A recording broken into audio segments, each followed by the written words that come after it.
Di balik hiruk-pikuk kota Malang yang terus berkembang, terdapat sebuah tempat yang mengajak kita untuk menoleh ke belakang mengingat akar sejarah yang telah membentuk peradaban Jawa Timur. Museum Empu Purwa yang terletak di Jalan Soekarno-Hatta nomor 210 bukan hanya sebuah bangunan berisi benda-benda kuno. Ia adalah saksi bisu ribuan tahun perjalanan sejarah, budaya, dan spiritualitas masyarakat Jawa. Museum ini menyimpan cerita yang menghubungkan kita dengan masa lalu, dari zaman kerajaan Hindu-Buddha hingga era kolonial dan kemerdekaan. Museum ini diberi nama Empu Purwa sebagai bentuk penghormatan terhadap seorang pujangga agung pada masa kerajaan Kediri yang hidup sekitar abad ke-12. Empu Purwa dikenal sebagai penulis karya sastra besar seperti Kakawin Bharatayuda yang mengabadikan nilai-nilai etika, kepahlawanan, dan spiritualitas melalui kisah Mahabharata dalam versi Jawa. Museum ini awalnya merupakan tempat penyimpanan sementara benda cagar budaya yang ditemukan di sekitar wilayah Malang. Koleksi-koleksi ini berasal dari penggalian arkeologis, penemuan warga, hingga hibah dari lembaga pendidikan. Pada tahun 2004, pemerintah Kota Malang meresmikan Museum Empu Purwa. Saat melangkah ke dalam museum, kita seolah dibawa menembus lorong waktu. Koleksi yang tersimpan di sini lebih dari sekedar batu atau logam tua. Mereka adalah potongan-potongan sejarah dari kerajaan-kerajaan besar yang pernah berjaya di tanah Jawa.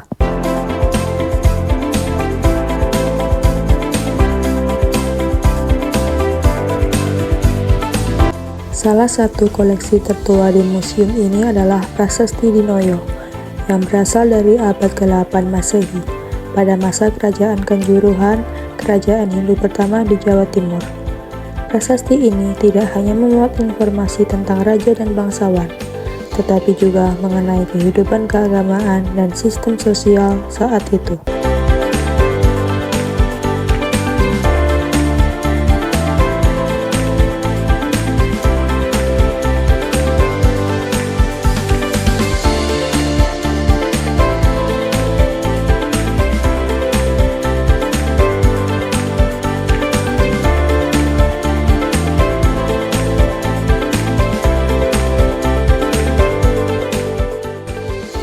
Kita juga bisa menemukan arca Ganesha, lambang ilmu pengetahuan dan pelindung diri dari rintangan, yang menunjukkan bagaimana ajaran Hindu begitu berpengaruh di masa itu. Tak ketinggalan, terdapat pula arca Dewi Durga Mahisasura Mardini, simbol kekuatan wanita serta yoni dan lingga, representasi kesuburan dan keharmonisan alam semesta dalam ajaran Siwaisma. Keseluruhan koleksi ini menjadi bukti bahwa wilayah Malang pernah menjadi pusat budaya, agama, dan kekuasaan yang besar sejak lebih dari 1000 tahun yang lalu.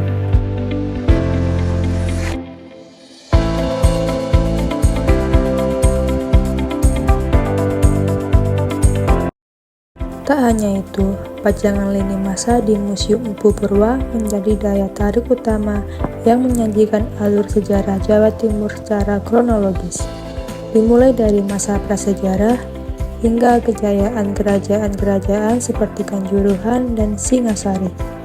Lini masa ini membantu pengunjung memahami perkembangan budaya dan peradaban. Dilengkapi gambar dan penjelasan singkat, lini masa ini menghidupkan kembali kisah masa lalu dengan cara yang ringkas dan menarik.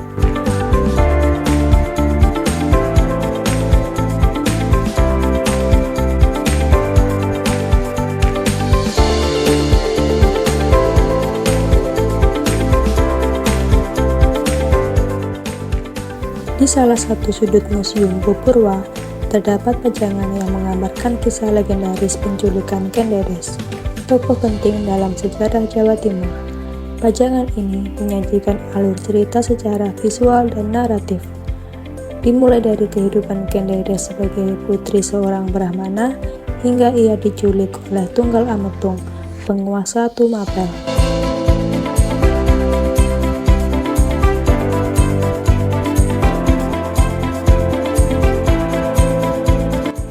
Di Museum Purwa juga terdapat pajangan tulisan-tulisan yang menjelaskan tentang berbagai prasasti peninggalan kerajaan kuno di Jawa Timur. Tulisan-tulisan ini disusun rapi yang dapat membantu pengunjung memahami arti dan latar belakang sejarahnya. Setiap tulisan memuat informasi tentang isi prasasti, bahasa yang digunakan, serta peristiwa penting yang dicatat, seperti penobatan raja, pembagian tanah, atau pembangunan tempat suci. Melalui penjelasan tersebut, pengunjung dapat mengetahui bagaimana cara masyarakat masa lalu mencatat sejarah dan hukum.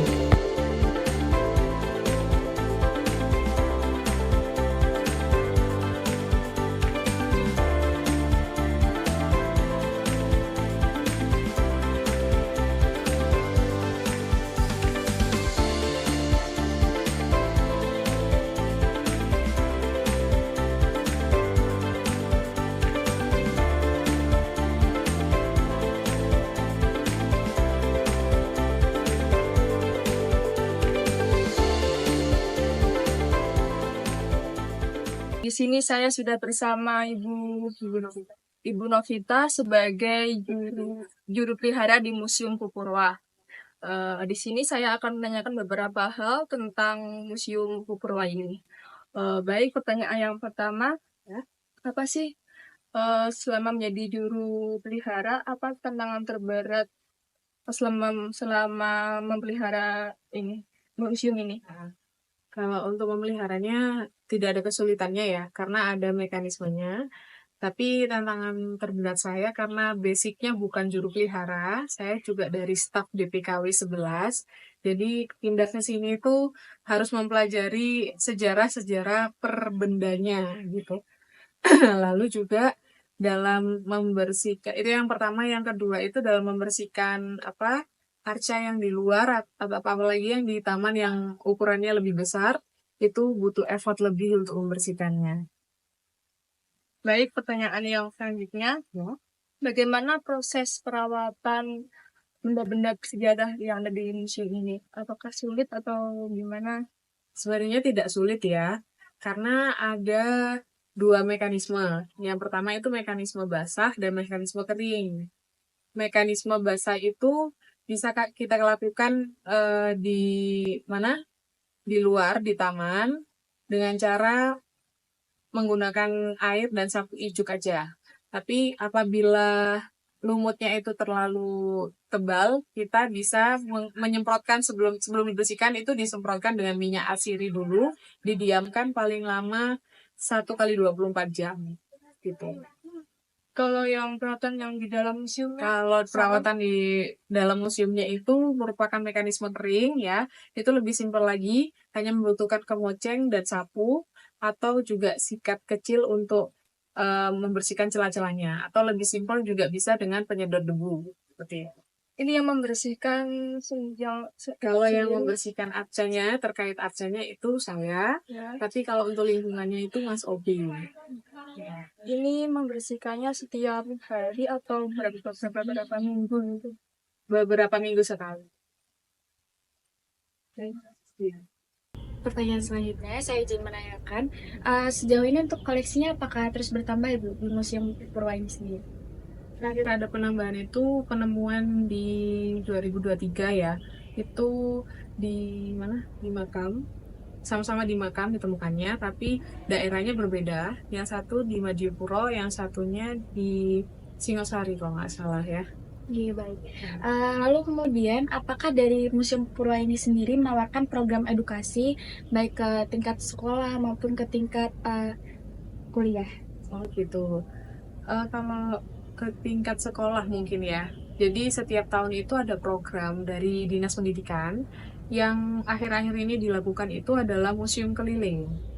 Museum keliling dan targetnya itu SD. Gitu. Ya, kalau tahun kemarin SD apa SMP ya? Lupa aku. SD SMP kayaknya itu diundang ke sini. Ke Museum Purwa dan Museum mana itu? Museum Pendidikan di daerah Gadang kalau nggak salah ya. Baik Ibu, sekian mungkin untuk pertanyaan wawancara dari kami. Terima kasih banyak untuk waktunya. Ya, oke. Mari. Museum Pupurwa adalah pintu gerbang menuju masa lalu, sebuah tempat di mana kita bisa belajar, merenung, dan mengambil inspirasi. Dalam setiap arca dan prasasti, tersimpan pesan dari nenek moyang, bahwa untuk membangun masa depan, kita tidak boleh melupakan akar sejarah kita. Dengan menjaga museum ini, kita turut menjaga warisan budaya Indonesia yang begitu kaya dan beragam. Mari datang, belajar, dan wariskan semangat ini kepada generasi berikutnya.